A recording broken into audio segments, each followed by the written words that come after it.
Greetings. I am Elias.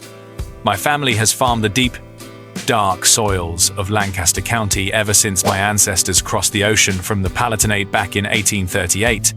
They came here with nothing but the clothes on their backs, a deep reverence for the good Lord, and heirloom seeds sewn carefully into the hems of their winter coats. Today, I want to talk to you about something that deeply troubles my spirit.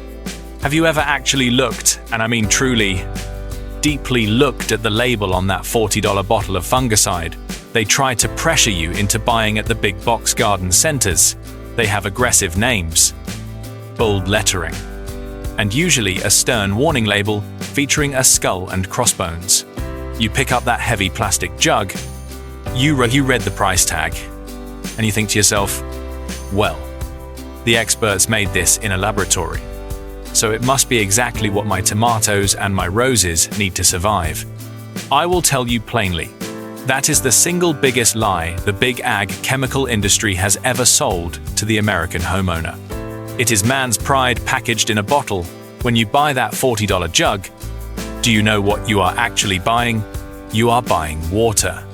You are paying for a heavy plastic container, a flashy label, a microscopic splash of toxic chemicals that will poison your soil's microbiome, and 90-something% plain, ordinary tap water. The active ingredient, the tiny fraction of a percentage in that bottle that actually does the work of killing the powdery mildew or the aphids, is worth perhaps 11 cents. They take a few pennies worth of basic, naturally occurring minerals, suspend it in a gallon of tap water, slap a trademark name on it, and sell you your own well water back to you at an astronomical markup. And the absolute tragedy of it all is that the modern world continues to buy it. People spend a small fortune, hundreds of dollars every single year, fighting the same aphids, the same powdery mildew, and the same slugs. Season after weary season, they are completely unaware that the chemical companies engineered these products not to cure your garden permanently, but to ensure you have to keep coming back. It is a subscription model for poison, but there is another way. The old people knew it, and today, I am here to share it with you. Before we mix a single drop of this remedy, we must fundamentally change our mindset.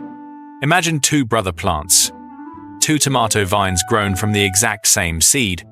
The modern man sees an aphid on the first brother and sprays it with a $40 synthetic poison.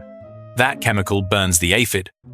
Yes, but it also kills the native ladybugs. It drips down into the earth and scorches the beneficial fungi in the potting soil. That tomato plant now stands completely alone in dead, barren dirt, entirely dependent on the farmer to bring it more synthetic fertilizer and more poison just to survive the week. Now look at the second brother.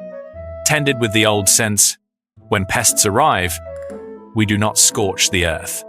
We use the simple, quiet defenses the good Lord already provided. We protect the soil. We save the beneficial insects. That second vine grows thick and heavy with fruit, rooted deeply in earth that is teeming with life. Today, I am going to show you how to build an impenetrable, 3-layer defense system around your plants using ingredients that cost less than a single dollar.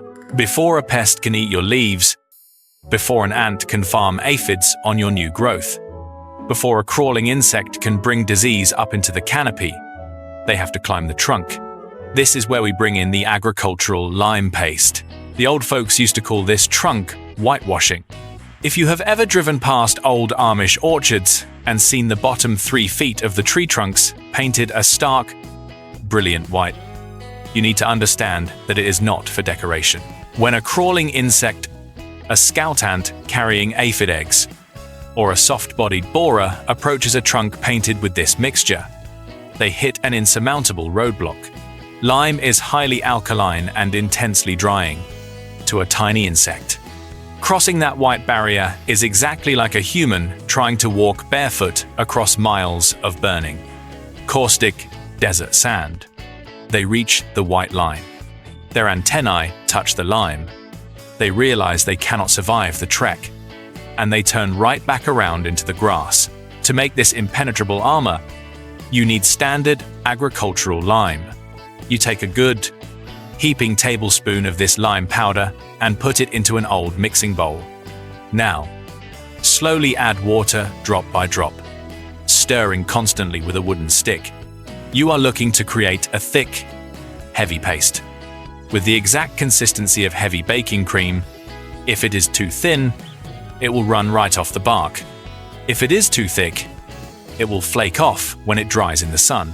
Once you have that perfect cream, walk out to your tree. Clear away any tall grass or weeds touching the base. Those are bridges the enemy will use to bypass your wall. Then, take a brush and paint that lime paste thickly, starting right from the soil line and pulling it up about 1 to 2 feet high. Fill every crack and crevice in the bark. When the sun bakes it dry, you will have a solid, chalky crust that not only repels crawling insects but also reflects the harsh summer sun and stops soil-borne fungus from splashing up during heavy rains. But what if you are dealing with a massive slug problem, or stubborn pests trying to climb your tomato stakes?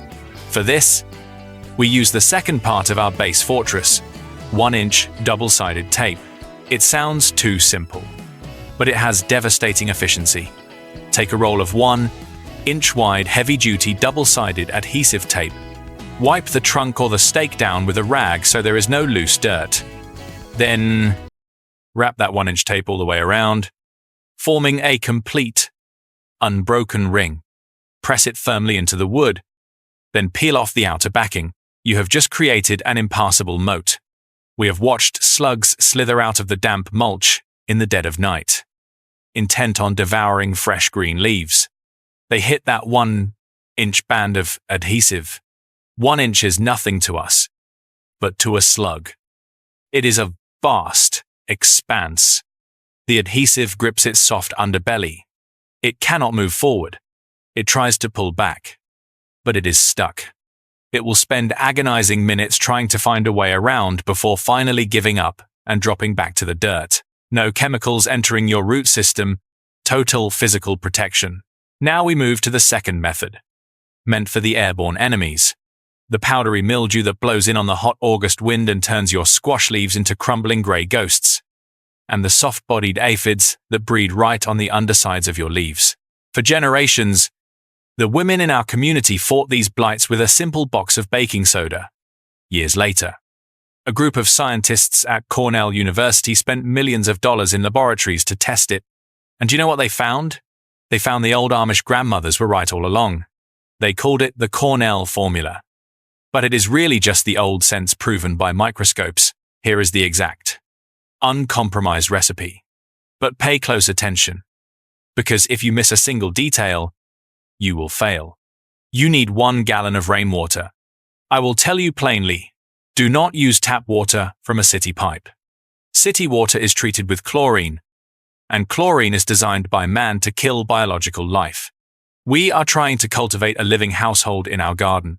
You must use rainwater gathered in a barrel, or well water drawn deep from the earth. Into that 1 gallon of rainwater, add exactly 1 tablespoon of baking soda.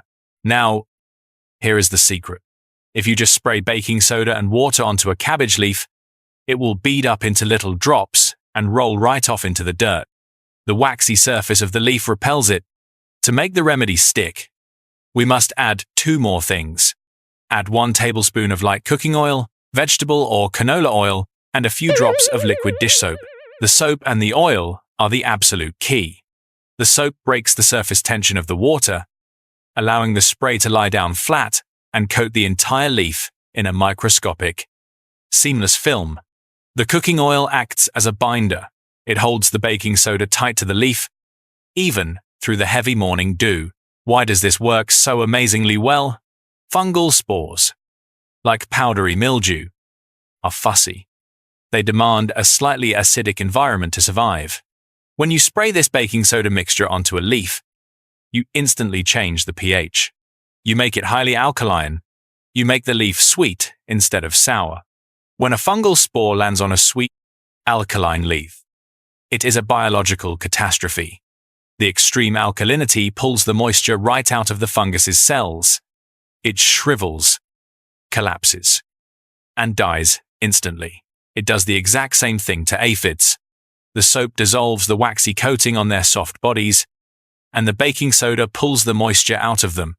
They dry up and turn to dust right where they stand. But because this is a contact spray, it leaves no lingering toxic residue.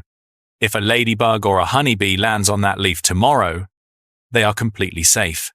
You are protecting your plants while preserving the good Lord's creatures that work for you for free. Spray the tops and undersides of the leaves in the early morning or the cool evening. Absolutely never spray in the blazing afternoon sun, or the oil will scorch the leaves. Next. Answer me this. Have you ever spent weeks nurturing tender cabbage and lettuce seedlings, planted them in the sweet earth, only to have slugs crawl up from the rotting mulch in the dark and shear them off right at the soil line? The garden centers will try to sell you blue poison pellets for this. Do not buy them. Those heavy metals will poison barn cats, wild birds, and the soil itself. Instead, we use a physical drying barrier. Slugs are made almost entirely of water. They require moisture to move. Take ordinary talcum powder, or dry, unmixed baking soda, and walk out to the garden just as the sun sets. Trace a continuous, unbroken, very thin line on the bare soil, entirely circling your raised beds or your vulnerable plants. When a slug tries to cross it, the powder adheres to their slime trail and violently pulls the moisture out of their body. They cannot cross it without perishing, but hear me now. Do not heap it into a pile. Do not pour that baking soda out like you are building a winter snowbank. Baking soda is sodium bicarbonate. Sodium is salt. If you dump piles of salt onto your soil, the rain will wash it down into the root zone. Over the years, that sodium will build up, destroy the soil structure, kill the microbes, and salt your own earth. You will curse the ground for your descendants. Only use a whisper-thin line, exactly where it is truly needed. But if you have an old, established garden roses planted decades ago, or permanent raised beds, and you are terrified of adding even a fraction of an ounce of sodium to your soil over the years, I have one final piece of wisdom for you. This is the secret the big ag executives desperately want to keep hidden. Sodium bicarbonate is wonderful, but it has a rich cousin. It is called potassium bicarbonate. It looks exactly the same. A fine, white powder. It performs the exact same devastating alkaline trick on powdery mildew and soft-bodied insects. But instead of leaving behind sodium in your soil, it leaves behind potassium. Potassium is one of the essential elements of premium fertilizer. It builds strong, thick cellular walls and develops massive, heavy fruit. When you use potassium bicarbonate in your Cornell formula, instead of baking soda, you are doing two things at once.